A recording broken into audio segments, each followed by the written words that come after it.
Hello friends, 1/3 cup mix દાળ કલાક માટે પલાળી ત્યાર પછી તેને કુકરની અંદર એડ કરવાની. તેની સાથે જ 1 કપ બાફવા માટે પાણી એડ કરી દેવાનું.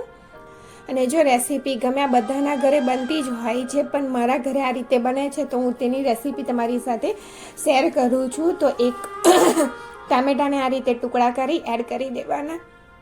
તેની સાથે જ એક નાની ડુંગળી પણ એડ કરી દેવાની. તેની સાથે 2 લીલા મરચાં, 1/2 ટીસ્પૂન ધાણા જીરું પાવડર, 1/4 ટીસ્પૂન હળદર અને સ્વાદ પ્રમાણે મીઠું એડ કરી દેવાનું. તો તમે આ દાળને બાળકોને લંચ બોક્સમાં પણ આપી શકો છો. રોટલીની સાથે તો કુકર બંધ કરી મીડિયમ ગેસની ફ્લેમ ઉપર 2 થી 3 વિસલ કરી લીધી. ત્યાર પછી અહીંયા તમે જોઈ શકો છો કે દાળ એકદમ સરસ રીતે બફાઈ અને તૈયાર થઈ ગઈ છે. અને હવે ટામેટું બફાઈ ગયું છે તે તેની ઉપરની આ જે છાલ છે તેને કાઢી લેવાની.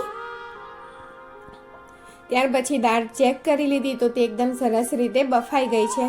પાવભાજી મેસરથી આ રીતે આપણે તેને મેશ કરી લેવાની, કે પછી તમે લોટાથી પણ તેને મેશ કરી શકો છો. હવે તેમાં આપણે તડકો લગાવી દઈએ. તો તેની માટે અહીંયા મેં 2 ટેબલસ્પૂન જેટલું તેલ લીધું, 1/2 ટીસ્પૂન જીરું, 1/4 ટીસ્પૂન હિંગ, 1/2 ટીસ્પૂન આદું અને તેની સાથે જ અહીંયા 1/4 કપ ડુંગળી.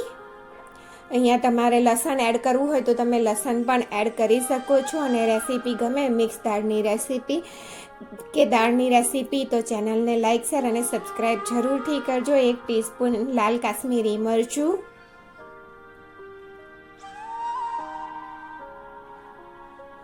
1 ટીસ્પૂન ગરમ મસાલો પાવડર, 1/2 ટીસ્પૂન ફરીથી ધાણા જીરું પાવડર. આ બધી વસ્તુને થોડું સાતળી દેવાનો, તેનો કાચો ટેસ્ટ જતો રહે. ત્યાર પછી આ તડકો તૈયાર થઈ ગયો છે, તેને આપણે દાળની અંદર એડ કરી દઈએ. અને દાળને એડ કર્યા પછી આપણે તેની અંદર ફરીથી 1/4 કપ જેટલું પાણી એડ કરી અને દાળને ઉકળવા દઈશું. તો વઘારિયામાં જ વઘારિયામાં આપણે વઘાર કર્યો તેમાં થોડું 1/4 કપ જેટલું પાણી એડ કરી તેને એડ કરી દીધું અને દાળને ઉકળવા દઈએ.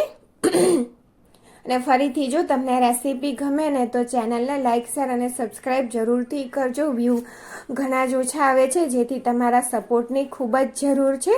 તો અહીંયા આપણી દાળ સરસ રીતે થઈ ગઈ છે, જો તમે જોઈ શકો છો ઉકળવા લાગી છે. તો હવે તેને ઉતારી અને ધાણાથી ગાર્નિશ કરી દઈએ. એકદમ હેલ્ધી અને ટેસ્ટી, ઓછા તેલની, ઓછા મસાલા સાથે હેલ્ધી મિક્સ દાળ બનીને તૈયાર થઈ ગઈ છે. તો વિડીયો જોવા બદલ તમારા બધાનો ખૂબ ખૂબ આભાર.